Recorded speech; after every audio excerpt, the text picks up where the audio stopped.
Klassen on this last day conference, and we talked overview of our teacher effectiveness, and we're focusing on research identifying key characteristics of teachers that are relevant for their behavior in class and teaching practice.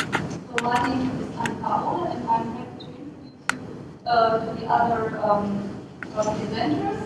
There will be, first of all, Novice Klassen. He will talk about psychological attributes for the selection of novice teachers, followed by my colleague Miriam Eberhard, talking about the attitude of prospective teachers or student characteristics. Then we have over there Tracy Kirsten, who's talking about the relationship between teacher learning and teacher disabilities. And in the end, I will talk about teachers' attitudes, motivations, self-efficacy, emotions, and students' perception of teaching quality. And then we are very glad that we Grant who will discuss our research, and we plan that each presenter has 15 minutes for the talk, and then we can discuss 5 minutes about clarifying questions. And in the end, we will have a discussion. 15 minutes is lunch. The rest of the time, about 30 minutes, we will have a discussion. So I wish us all very good questions and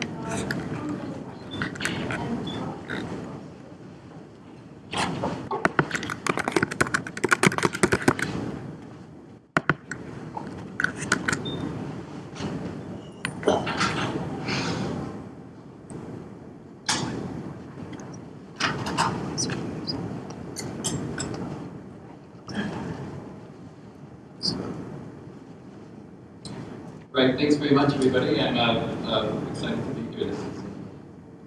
APA is a great conference, and I really enjoy being able to be a part of it. So I'm going to talk today about this idea that we're looking at psychological attributes of course selection of teachers. And it's a bit of a difficulty to think of using educational psychology research in a practical way, and it's something that William James warned about a little bit in 1899 when he wrote his talks to teachers, this idea that it's not quite so straightforward that we need to be applied and we need to use psychological research in the service of teaching. But nevertheless, we're making the attempt to do that. And we know, for example, in background, that teachers provide a really strong influence on students. There's a lot of variability in how effective teachers are. And just briefly chatting to Leslie this morning about teacher effectiveness. And we all know that we want teachers to be more effective. And there's a real push internationally, certainly in the US, but also in the UK, in Australia, and in all parts of the world. There's a really and we know that there's a lot of research and theory in psychology that looks at the processes that underlie teacher effectiveness. And so we have a fair body of empirical research that looks at effectiveness. But what has been difficult is to apply that research to kind of really difficult and messy projects and problems like predicting who's going to be effective. And I think that in educational psychology, we can actually learn from other branches of psychology. Branches like IO, industrial organizational psychology, also called applied or occupational psychology, deals with this issue quite a lot. And in educational psychology, we haven't really spent much time dealing with this issue. Let's just look a little bit about teachers and their effectiveness and this idea that, first of all, that teachers in general tend to get better over time. We know that that's true. So here's a study by Asbury in 2013 that shows the good news that teachers, when they start, are at a certain level of effectiveness, and that they tend over a 5-year period to increase in effectiveness. The ELA means English Language Arts, and the math is and you can see that overall, these different cohorts and different studies that they looked at, they found that, yeah, teachers get better over time. That's great. We know that, and that's generally true. Of course, there are exceptions, but that's the general rule from the starting point. But there's bad news too. I And the bad news is that teachers' relative effectiveness doesn't change very much. So, for example, when they look at a cohort for they looked at 5 cohorts in New York and tracked the various cohorts over a period of time, they found that the relative effectiveness of new teachers in math and in English language arts tended to be fairly stable, especially for the top quintile. They divided the group into 5 different quintiles. The most effective quintile tended to stay in that group, and the least effective quintiles tended to stay in the least effective group. And so that was true in both language arts and in math. And so that's a bit of a problem. The middle group was much more fluctuating, but overall, the best new teachers tended to stay the most effective, and they used quite well-validated value-added models of defining effectiveness. And of course, defining effectiveness is always difficult, and I'm not going to go into those discussions in this short talk. So in educational psychology, we mostly focus on theory building and testing. That's kind of what we've been good at over the years. So we look at, for example, I've looked at motivation for adolescents and teachers for the last, for my career. I've looked at self-efficacy, self-determination theory, mindset, achievable theory, and so forth. And that's most of what educational psychologists do. It's mostly a theory building focus for researchers in that field. Of course, education practitioners mostly want application, and so they mostly want to predict behavior, which is a psychological question, but essentially looking at who's going to be effective. And they want to perhaps design interventions. So there's a bit of a gap between educational psychology research and educational practitioners. And typically, when we're talking about selection, there's a kind of a standard pattern that takes place in most jurisdictions. And usually that starts with a review of background, and that's looking at kind of academic qualifications and personal statements, references, and so forth. There's a look at what are often called cognitive factors, and sometimes those terms cognitive and non-cognitive are used. And essentially, it doesn't fit very well for various ways, and maybe it's not conceptually that strong. But those definitions, cognitive factors, usually have to do with subject knowledge, perhaps cognitive ability and numeracy and literacy abilities, and so forth. And finally, there's an assessment of non-cognitive factors, which might include things like personality, interpersonal skills, and the ability to connect with students in various ways, and resilience and things like that. And that's usually done through an interview process. But there's almost no research on the effectiveness of teacher selections. We don't really know how effective we are picking from a group of people.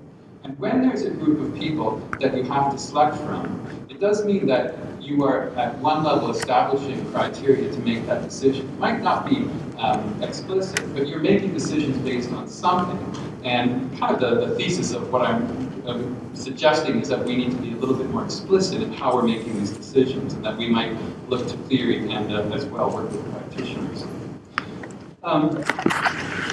So what are the predictors of teaching effectiveness? Well, just very briefly, we know that academic doesn't have very much connection with effectiveness. Literacy and numeracy skills aren't very predictive.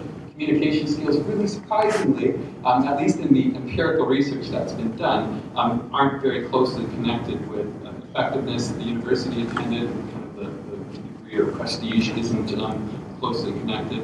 And having advanced degrees, so typically a master's or higher than that, isn't really strongly at all predictive of teaching effectiveness. We did a meta-analysis in the last couple of years ago that just came out not very long ago. We looked at self-efficacy and personality, and we found that overall, when we looked at the links between self-efficacy and objective teaching performance, and that means it's not a self-reported thing, it's looking at teacher performance based on observations and usually structured observations using things like the class assessment system. We found that self-efficacy was a strong predictor than personality, for example. But there's a real problem when you're using research like this to build selection tools. And the main problem is that these studies aren't typically done in a high-stakes situation. And when we're looking at a high-stakes selection process, there's lots of incentive for people to present themselves in the best possible way. So there's a real bias, perhaps, in responses. Most of research, when you're looking at motivation and personality and connecting it with effectiveness isn't done in a very high-stakes situation. So there's been some research that looks at predicting professional effectiveness, and most of it in the last couple of years has been done either in the UK or the US. And a lot of it has focused on, recent years, on situational judgment tests, which is a scenario-based assessment of effectiveness and of non-cognitive attributes. So in the UK dentistry, there's evidence that SGTs were reliable, correlated with professional interviews. In the US, in law school, Schultz and Zedek in educational psychology showed the same thing, that SJTs are situational judgment tests. Again, these are scenarios that are meant to measure implicit motives and traits, are predictive of lawyer performance, education in the US and UK. A very little bit of research done by Joe Elliott and some by Robert Sternberg. Some of it together, those two. And in medicine in the UK, situational judgment tests, scenarios that are based in classroom settings, have been shown to be quite predictive of non-cognitive outcomes in selection for medical care. So SJTs usually have scenarios that describe a challenging work situation. Each scenario is accompanied by a number of different responses. And the applicant's asked to identify the most and least effective responses. There's a lot of research that's been done in applied psychology on the use of situational judgment tests in high-stakes situations, and most of the research has been quite supportive of their use as opposed to direct measures of incident personality. So, for example, personality measures ask, are you a team player? Whereas in a situational judgment test, the idea is that the contextualized scenario asks the same question, but in a less explicit way, and it's meant to measure implicit motives and traits. The advantages of SJTs are that they're highly contextualized, so most personality tests aren't based on classroom settings. Situational judgment tests and other measures of that kind can be. They're highly predictive of performance in the arenas that they've been studying. They have high face validity, so candidates like them. They're fair, there are fewer intergroup differences, for example, for race and SES. And they're less prone to social desirability bias, so they're less prone to fake. It's harder to fake for candidates. Okay, that's the background. Now in the last 4 minutes, this is okay because it's a pilot study we've worked on for the last year and a half. We started by establishing target attributes by working with stakeholders and consulting with groups of subject matter experts or teachers, and by job shadowing. It seems funny to think, oh yeah, you need to job shadow teachers, but there's a lot going on in teaching that academics and even other teachers aren't necessarily able to report on unless they're actually observed in that actual environment. So it's a really interesting and useful way of looking at kind of the target attributes. We're trying to find out the non-cognitive attributes that are really important for new teachers. That was our focus in all of our establishing these target attributes. We validated the attributes after kind of lots of focus group and individual discussions, as well as job shadowing. We worked with an expert panel review to look at the attributes that were coming out. We developed items based working with subject matter experts to develop particular items coming from our earlier steps. And then we have what's called an importance analysis, where again we're working with those who are subject matter experts who are really closely involved in working with new teachers in one way or the other. The initial domains that we identified, there were 3 of them, and all of this was done with looking at implicit ideas. We were looking at an inductive approach to developing the first group of attributes. Our next step is to look at a deductive approach to things like self-efficacy and some self-determination of attributes. So empathy and communication, organization and planning, and resilience and adaptability were the 3 non-cognitive attributes that were identified over the course of about a year working with individuals and coming to them over and over again to look at these attributes and our pilot study was candidates. It's 35 scenarios that we're testing with items that we work through again with subject matter experts. significantly correlated with 7 out of the 8 interview criteria that we collected. And most of the candidates found it to be a fair and valid selection process. So we administered the SJT, and we also used the interview scores that that were already in place to correlate to validate. And you can see that correlations range. 7 out of the 8 of them were significant, and the R was about 0.23 was the overall test correlation, which is okay for a first go-around SJT, and it's very similar to what my collaborator found in other fields of medicine. So we have next steps, and our next steps are to look at a deductive approach, because we're theorists from educational psychology, and we want to test at least whether we can use in a high-stakes situation some of the theories that we've been working on. We are testing the current SJTs against criterion variables such as interview ratings, retention in the program, Big 5 personality scores, teaching evaluation, teaching attitude outcomes.